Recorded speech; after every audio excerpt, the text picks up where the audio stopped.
You guys will be the judge. And, oh, thank you. And it's going to be techie at the end. But at the beginning, it's going to be a little fluffy. I want to talk about something I've been thinking about for the last couple of years. And finally, 3 months ago, I left my old company and started a new company that's focusing on design and performance. So I wanted to talk about that today. And I think it's important here at an Angular conference to see if we're all on the same page with how we think about the user experience and how developers and designers work together, or maybe don't, to deliver a great user experience. People might know I co-chair a conference called Velocity. We've been doing that for 8 or 9 years now. And when we started that, I brought the folks from the performance community, and Jesse Robbins, the master of disaster from Amazon, brought folks from the ops community. And we targeted the conference at those two groups because we felt like that there wasn't a lot of communication between development and operations, and that if we could bring those people together and increase that communication, it would result in a faster, stronger, better, more scalable web. And that's been true. And what came out of that velocity experience of bringing those groups together was the term DevOps, which is really great. Now it's super, super popular. So much so that we've kind of jumped the shark on it. I see these big companies who really don't know what DevOps means talking about, I'll land in Charles de Gaulle, and there will be billboards about some big company I won't name doing DevOps in the cloud or something like that. It's like, oh yeah, they really don't quite get that DevOps thing. About 2 years ago at Velocity, I was sitting with some front-end developers who also are on the edge of design, and we were talking about how really to punch through the rich, heavy apps that are being built today, we needed to get better cooperation and communication between developers and designers. And we talked about how that could happen, and it's been really fun. It's kind of like DevOps again, but now it's design and performance, to see how that has really progressed over the last 2 years. So much so I did a keynote at Smashing Conf in LA 2 months ago, and I'm glad I went first because over the next 2 days, out of 20 speakers, 5 of them talked about designers and developers working better together, sharing skills, best practices for trying to bring that together and deliver rich and fast experiences. So I don't know about you. I've worked at a handful of different companies, and this bringing design and development, at some companies it's been really good. We have designers sitting with the front-end team. How many people have that? Designers sitting with front-end developers? That's pretty good. That's pretty good, more than I expected. I've worked at other companies where that concept kind of looked like this without the pillows. Now, I just want to say that's, I think, the funniest joke of the whole talk. So it's all downhill from here. But seriously,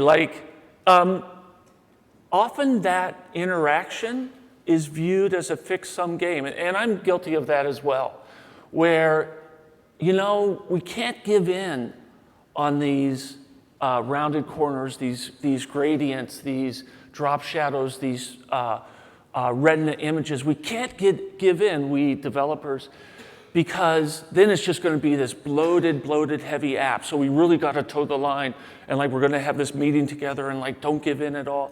And kind of the same thing from designers' perspective too, is we really got to push for this. We really want this aesthetic, this feel for the design of the product that we're building.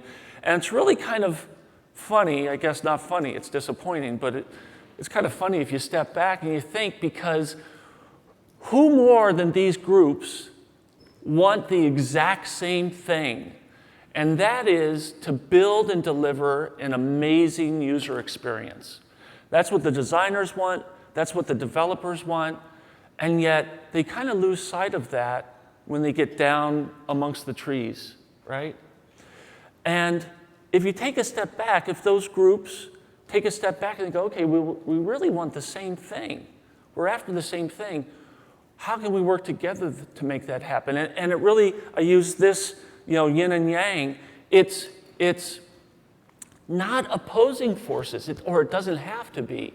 It can really be viewed as complementary forces. How do we work together and complement each other so that we can deliver the goal that we're all really after? A great, engaging, rich, beautiful, fast user experience. How do we do that? Okay, so I want to talk about how we do that. This is my business partner. I mentioned I just started this company, SpeedCurve, and we make a really interesting pair. We connected about 1.5 years ago. He started the company as a side project, and we both went full-time just this year. And he's a career designer. He's been a creative director. He's run creative agencies. He's taught at New Zealand's #1 design school. And I've been doing performance stuff for more than 10 years. And over the last year, we've worked together on different projects and studies and websites. And we bring this different perspective, this different background, but we really focus on how we can try to highlight both of the things that our communities care about. Now, unfortunately, as I said, he's in New Zealand. That's his backyard. It looks like a jungle. So I'm going to evoke some other designers throughout this talk. I want to start with Jesenia Perez Cruz, and you'll see, and by the way, these slides are on my website, stevesouders.com. You can download them, and on the slides I've got all these URLs so you can go and see the individual studies and articles and videos that I reference. So she does this talk and wrote this great article about looking at development and performance from a designer's perspective. She's a career designer. She admits in this talk that she used to be kind of a reckless designer, coming up with beautiful designs like this website for the music awards that, is a little slow. 2 minutes page load time, hopefully you're shooting for something better than that. 6 meg, 136 requests. The 6 meg isn't too bad. That's 3 times the average, but maybe for something rich like this, maybe there's a lot of audio or video in the page. But 2 minutes, almost 3 minutes for the page to load. And was that her goal? Hey, I want to design this thing and make it take 3 seconds to load. No, that's not her goal. She just didn't know about this performance stuff. And then she went to more conferences, read more about it, heard more people talking about it. It's like, oh, yeah. And now she's up at conferences speaking about it, right? And the reason that this speed thing, the reason I've been spending so much time for the last 10 years on it is it really is important. So I'm not going to go into them now. There's about 40 or 50 case studies you can find online in my talks, other people's talks, about how speed of that front-end user experience is correlated to user success, business success, whatever it is that the website is trying to do. So I'm just going to highlight 3 of them really quick, actually just 2 of them, I think. This is one from Bing from 5 years ago. It turned out Bing, Yahoo, and Google had all done the same study at the same time, and I got them to co-present their results on stage at Velocity. Bing talked about how they injected up to a 2-second delay in the search results page, and they tracked how it impacted their goodness metrics. And of course, making it slower had this detrimental impact, right? Maybe most importantly, revenue per user with a 2-second delay drops 4%. Another example, this is Kyle Rush, who worked on the Obama campaign website in the last election. And one thing that's really hard with this performance stuff is you make performance optimizations that you think are going to make a difference, but it gets pushed out with a bunch of other stuff, new colors, new buttons, new fonts, whatever. And so it's really hard to isolate. So he worked really hard. He did these performance optimizations, made the site 60% faster, and was able to do a deploy that only include these optimizations. and they saw a 14% lift in donations, right? And if all of these case studies aren't enough of a motivation, you have folks like Google, and especially Google, since they're so big, who 7 years ago said that page load time was going to be taken into consideration for AdWords quality score. About 4 or 5 years ago, said it was going to be taken into consideration for PageRank on desktop. And now, just a month ago, announces it's going to be taken into consideration, page load time and layout, the design of the website, is going to be taken into consideration for mobile PageRank. So this thing, design and performance, design and speed, it's important, right? Okay, so let's just regroup.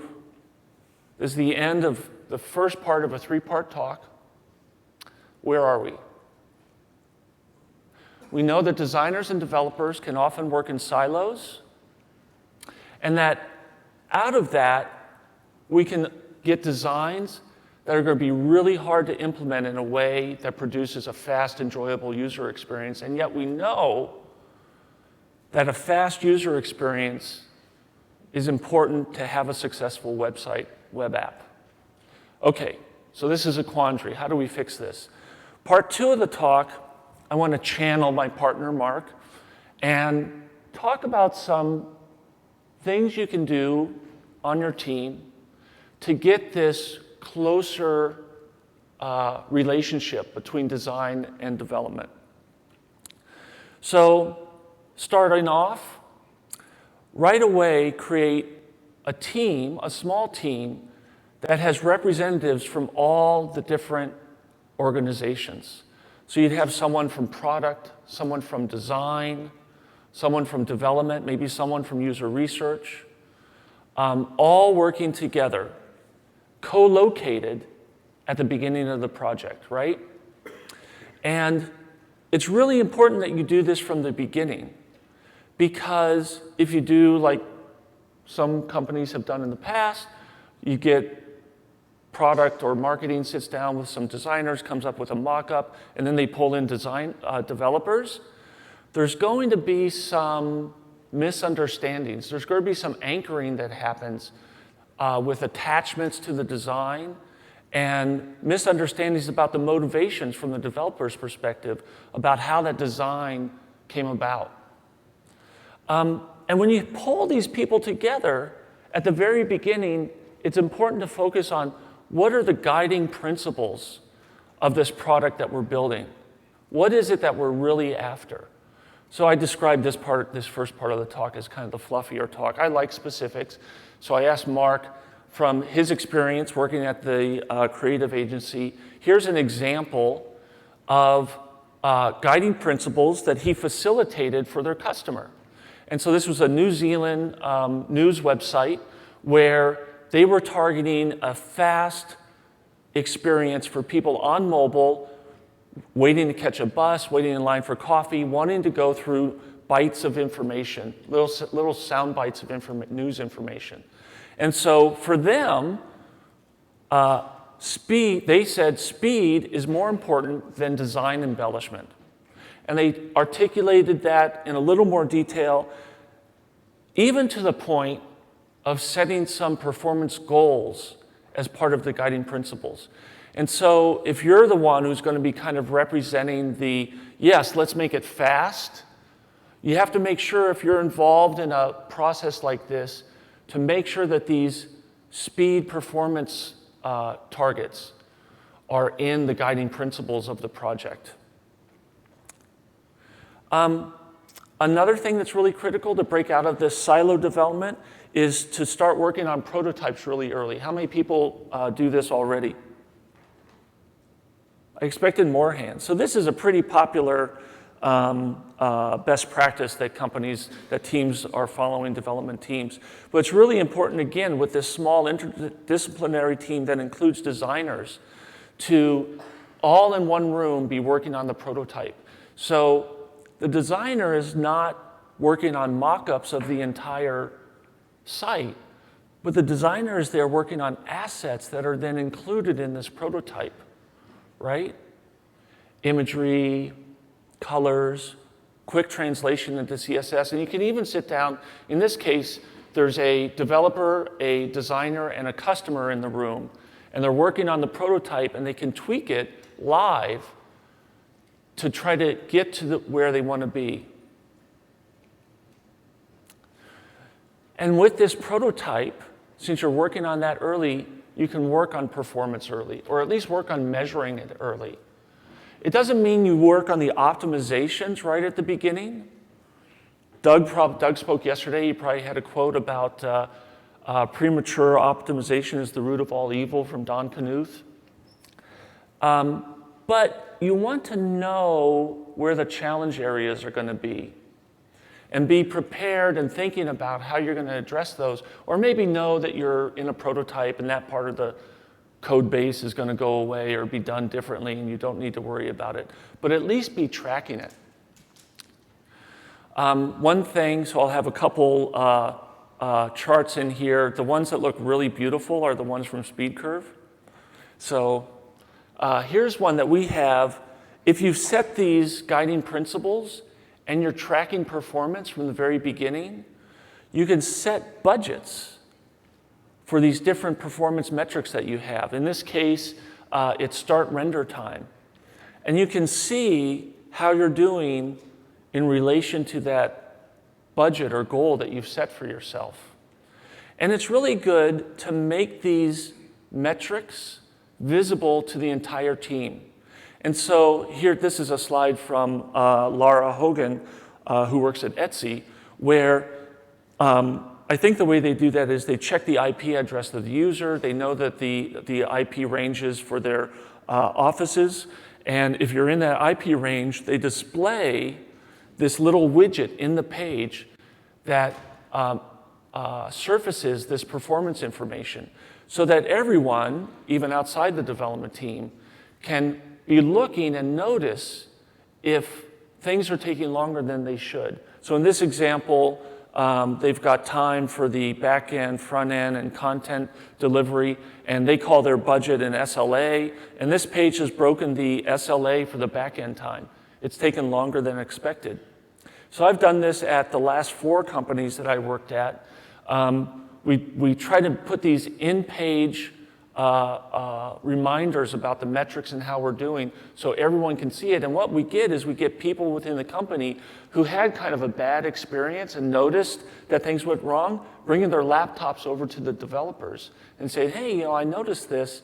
Is this something? And developers will get on the logs on the back end, or they'll be looking at beacons that got sent back. Because typically, if you're doing stuff like this, you're measuring more than just these small amount of data that's shown up there. You're measuring and beaconing back a lot of data. And so I try to go even further than this, is I try to make it possible in the web app itself that you can see all of the metrics that are being gathered. And typically I do this with bookmarklets. I like JavaScript. Bookmarklets are easy to use. We evangelize them across the company. We keep them internally so customers can't see all of the nitty-gritty, gory details that we're looking at. But it makes it possible for anyone dog-fooding the app to be able to see what's going on underneath the covers. So I've talked about metrics. I've said metrics several times, but I haven't talked specifically about the kind of metrics to track. And I hope that everyone here is measuring performance for what they're working on, and that you're not relying on what today is the industry standard, window.onload or document complete or PLT, page load time. That is not, so why is that the industry standard if it's the wrong thing to do? Because we started with Web 1.0. And in Web 1.0, all the pages were images and text. And so what the user saw in the page, in the website, could be measured by window.onload, because when window.onload fires, all of the text and images are displayed, right? So that's a great proxy for what the user is seeing, what the user is experiencing in the browser. But not so much in Web 2.0, because we have all this dynamic behavior, we have spas, so we can't rely on window.onload anymore. But it's been there, all of the most popular metrics companies, this is the #1 performance metric that they're pushing, right? But it really doesn't capture what the user is experiencing. Let me demonstrate that with 2 popular websites. How many people here use Gmail? Everyone raises their hand. Okay, so if you rely on window.onload, look at what Gmail looks like at window.onload.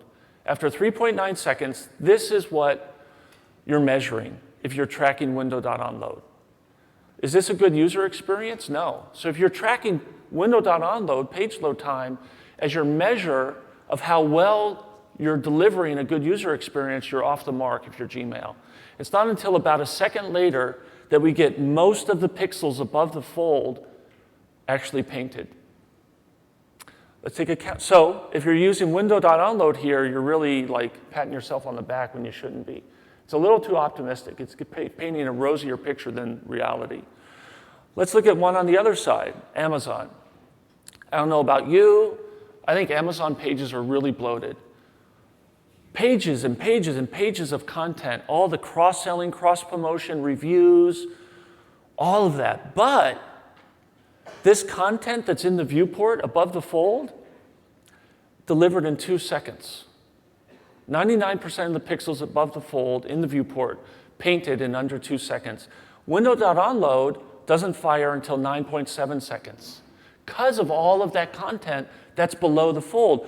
But if you look at the user experience, it's a fantastic user experience. And I can guarantee you, well, I can't guarantee you because I haven't talked to anyone who works on Amazon, but I'll give you 100-to-1 odds that they do not track page load time as a performance metric, or at least not one of the top 10 performance metrics.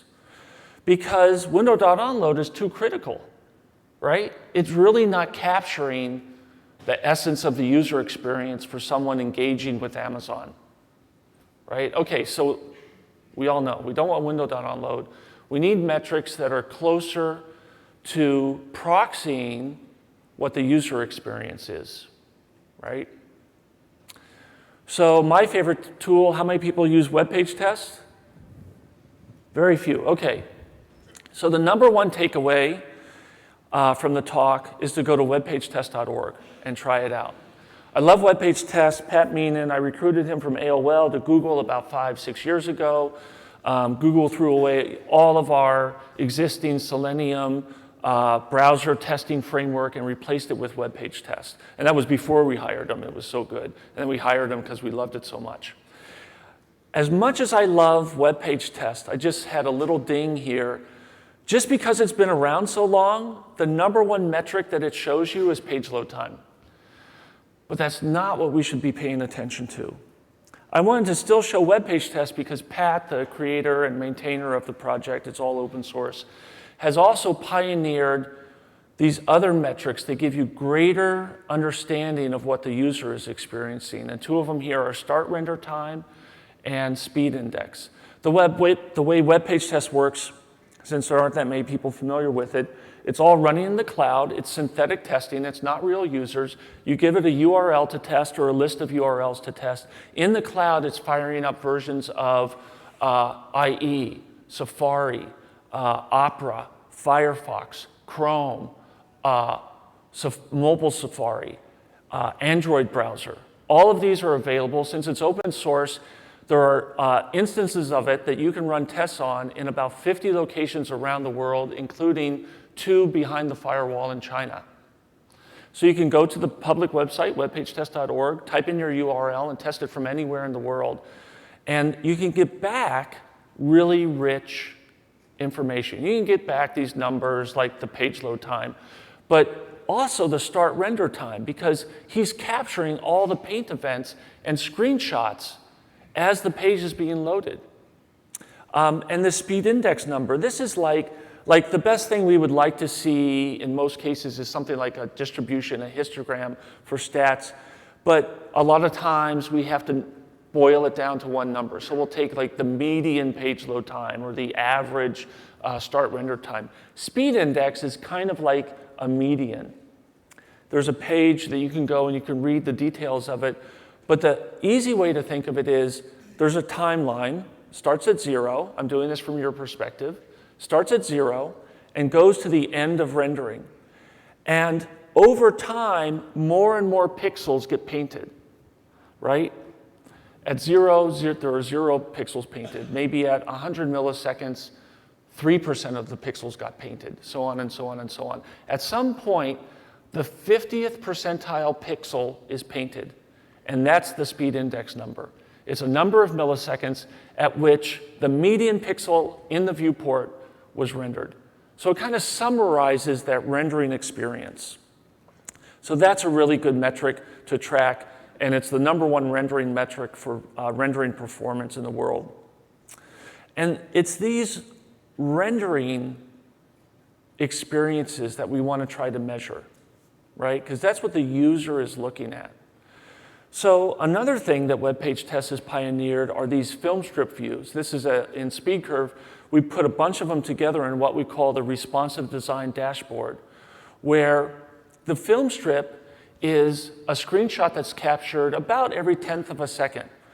And we can lay these side by side so you can see how rendering progresses over time. And then what we do is we capture that on a bunch of different viewports, and we put them all side by side so that Google mobile PageRank thing I talked about before, right here it's capturing both of those dimensions. What's the design look like? How responsive are we on different screen sizes? And how fast is it rendering for users? And if a picture is worth 1,000 words, WebpageTest also has videos. And you put these side by side. If you're trying to show how good your site is, put your site next to one of your competitors. Or if your site's really slow, but you're arguing for resources to work on performance, again, put it next to one of your competitors. Because this is a real visceral reaction. You can see how fast that Amazon page is, and we're still waiting for Gmail, still waiting. Finally, the chat widget renders, and we're done. So that's another way that we can really bring focus to this user experience. Okay, part 3 of the talk. So that was the second part was about metrics. Now I want to talk, this is a little techier part of the talk. I want to talk about a design pattern that's really popular but problematic. And it's pretty easy to solve. And so I want to evangelize this and get more people thinking about this. And it's the hero image design pattern. So there's a lot of beautiful websites that have this type of design. This is Jawbone. Great image there, right? Highlighting their up fitness band. But if we look at that in film strip view, we can see it takes like 3 seconds for that image to appear. And that image is huge. It's over 50% of the pixels on the page, right? So it's really bad that it takes this long. But, you know, we throw up our hands.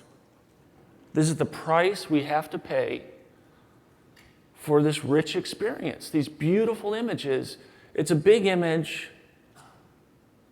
It's going to take a long time to download. And, you know, there's speed of light, there's nothing we can do about it. I have never seen where that's the truth behind why hero images are so slow to load. I've never seen that. Let's look at this. I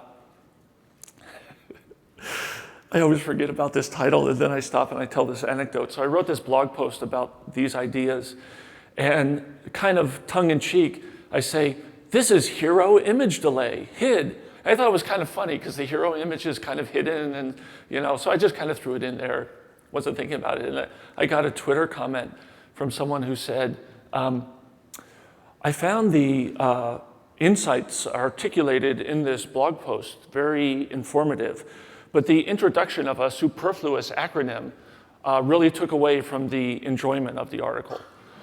So, I should take that out of there, but it makes me laugh every time I see it. So again, this is the SpeedCurve waterfall chart. I'm hoping everyone here looks at waterfall charts. This is time from left to right. Each bar is a HTTP request. Blue is HTML. Orange is scripts. Green is style sheets. Purple are images. We can see that hero image. I highlighted it in white and put the word hero next to it. It's not taking that long to download, right? It's not that it's a big, heavy image, bloated image. I think it even says there, 230K. That's pretty big, but it's not that big. And sure enough, what's it take? Maybe half a second to download. That's more than it should, but that's not the problem. Half a second, but remember, it took 3 seconds before it got rendered in the browser. Why is this image that only takes half a second to download not showing up for 3 seconds? Well, one thing that's quizzical is even after it's done downloading, it still takes half a second before it displays. This is the SpeedCurve waterfall chart. Let me explain. As you slide your mouse back and forth, you can see thumbnails of what the screen looks like at that point of time. So at this point of time, 2597, the screen went from that black, no image, to the hero image being displayed. Why does it take so long? Why does it take half a second after the image is done download? You can tell I get a little upset about this.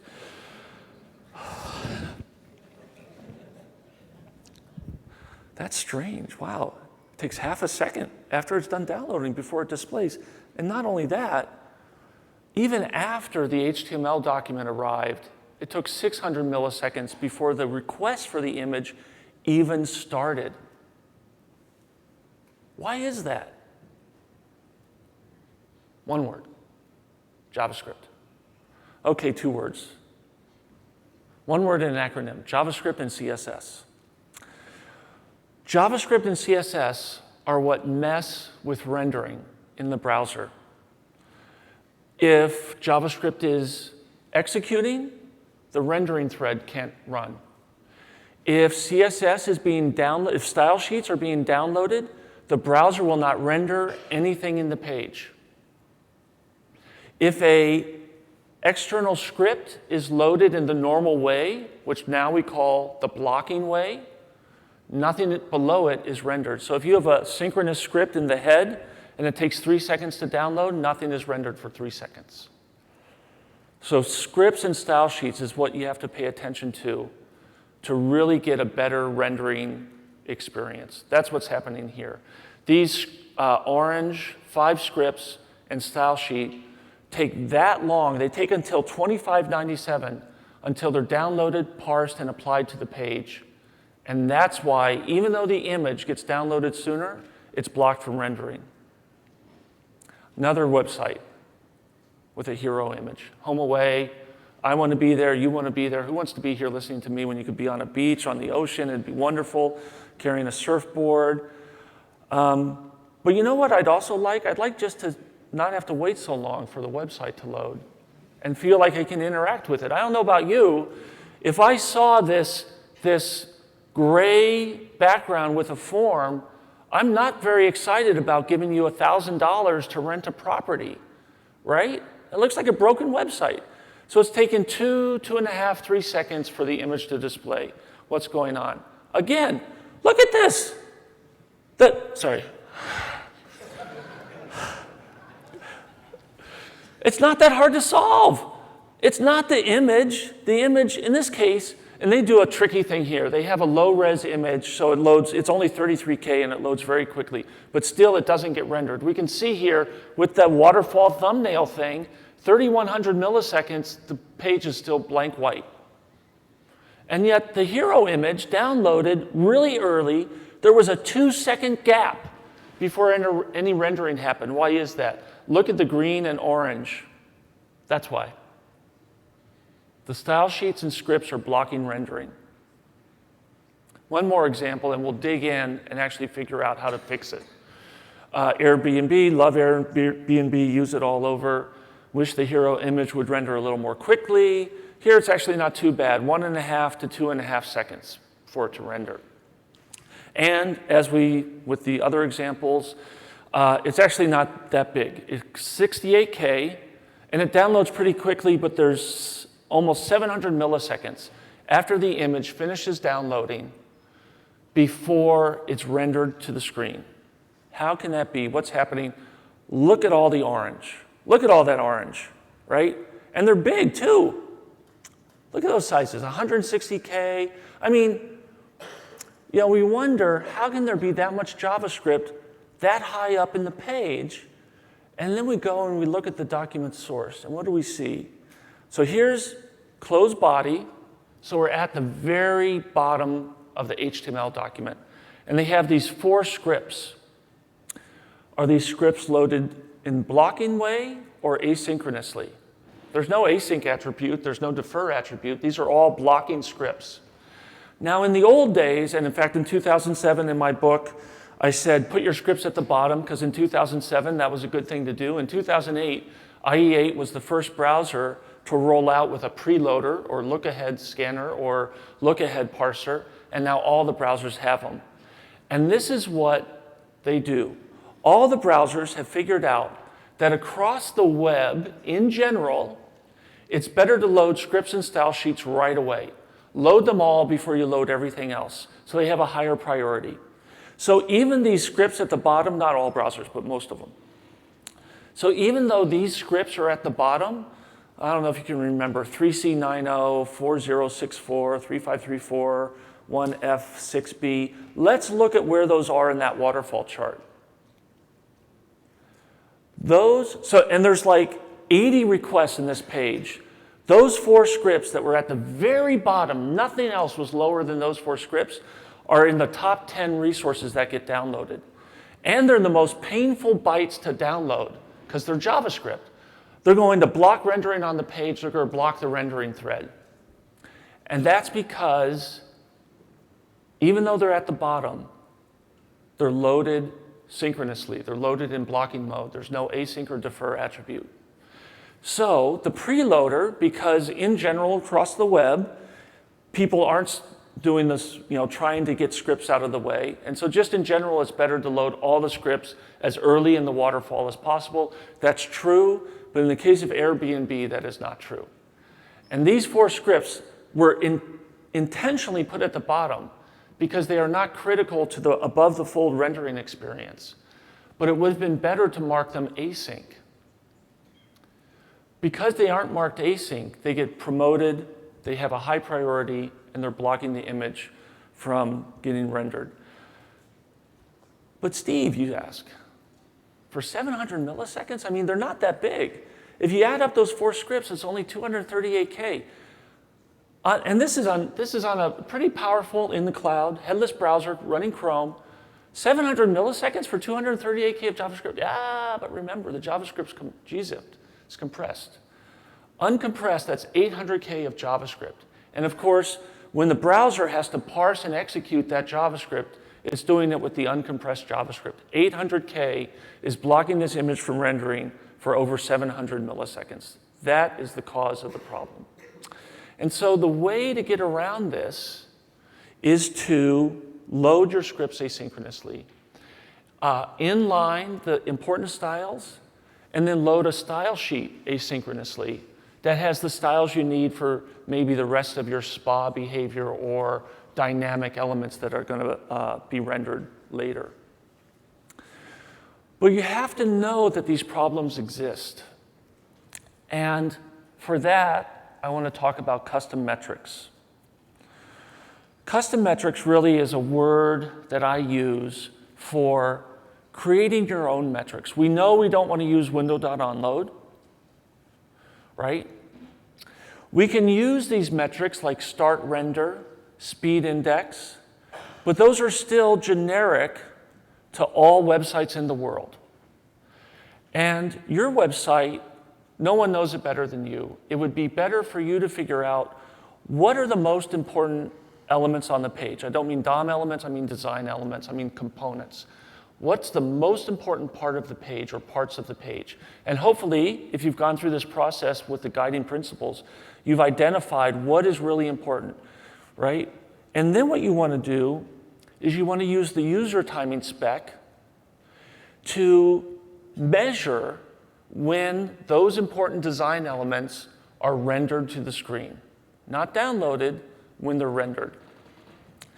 And the beauty about using the user timing spec is most RUM and synthetic performance metrics service providers will surface user timing metrics, custom metrics, in their dashboards.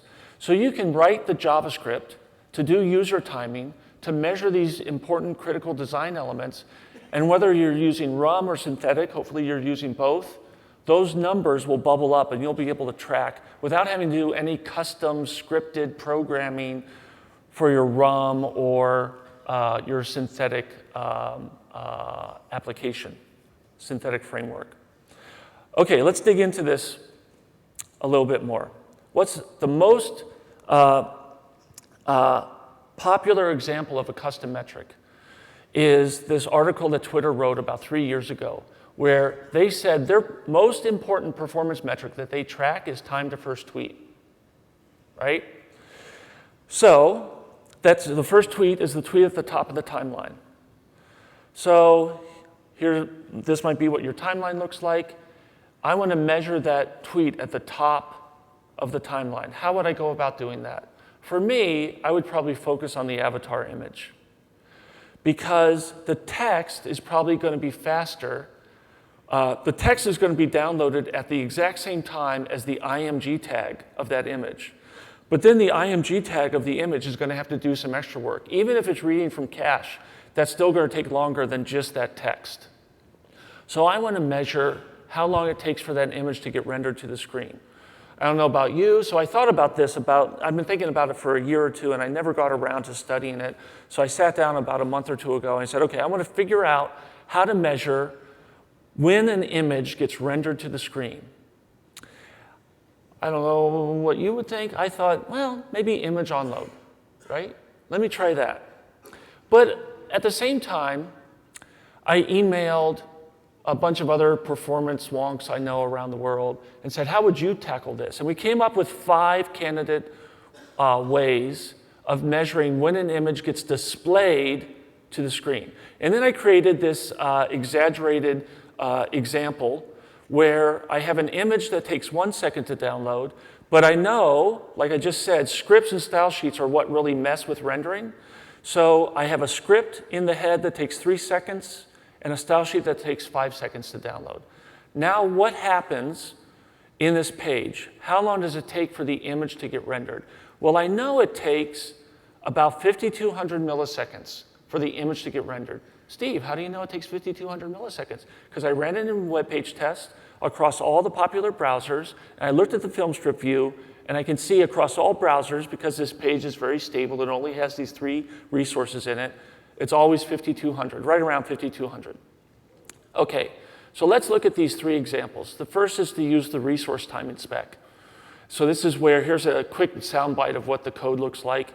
It's this new performance object, window.performance. It has this get entries by name, get entries by type. So I can do get entries by name, hero. If I had multiple resources with the same URL, it returns an array. So I take the first one and I get its duration. And that duration, and then I show the values in the example. That duration took about 1,500 milliseconds. We know the real answer is 5,200, so that's wrong. It's not that the resource timing is broken, spec is broken. It's answering a different question. It's telling me how long it took that image to download, not when it rendered. So that's fine if that's what you want to know. I want to know when it rendered. So what if we use image on load? Now in this case, image on load is actually closer to resource timing. It's supposed to tell me when the image was downloaded, finished downloading. But because it's done in JavaScript and I have a 3-second script that's outbound that the browser's waiting for, and it's a synchronous blocking script, the image onload handler can't execute. And so we get 3 seconds. We get the time a little bit after the blocking script gets downloaded. And we know the answer anyway is 5,200, so that's wrong. One suggestion was to use a mutation observer. You can go to the example and see the full amount of code. It's a lot more than this. But it's basically telling me I have a callback when elements in the page change, and I notice when the image changes. And it tells me the image got there at about 3,200 milliseconds, so that's wrong as well. Another one is similar to Mutation Observer, but a little more homegrown. I'm just going to do a loop every 100 milliseconds, and I'm going to see when the offset height of that image element actually gets set to a non-zero value. But that, again, is about 3,200 milliseconds because the DOM element is created, and it's actually laid out with positioning. But because the style sheet hasn't been downloaded, the browser will not render anything in the page. So it's 3,200 when the DOM element is laid out correctly, but that's not when the image gets displayed. The only alternative that worked was the simplest. Just put an inline script block right after the image tag and take a time measurement. And this is using the user timing spec that I mentioned before. Mark and measure are the main ones that you use. So I can just say mark. This is a mark in the timeline of this page loading sequence where the image got rendered, right? So this answers how to measure when an image is displayed, if the image is really fast, but you have slow blocking scripts and style sheets. But the image might not always be fast. What if I change the image to be 7 seconds? So it's actually, that's the long pole in the tent.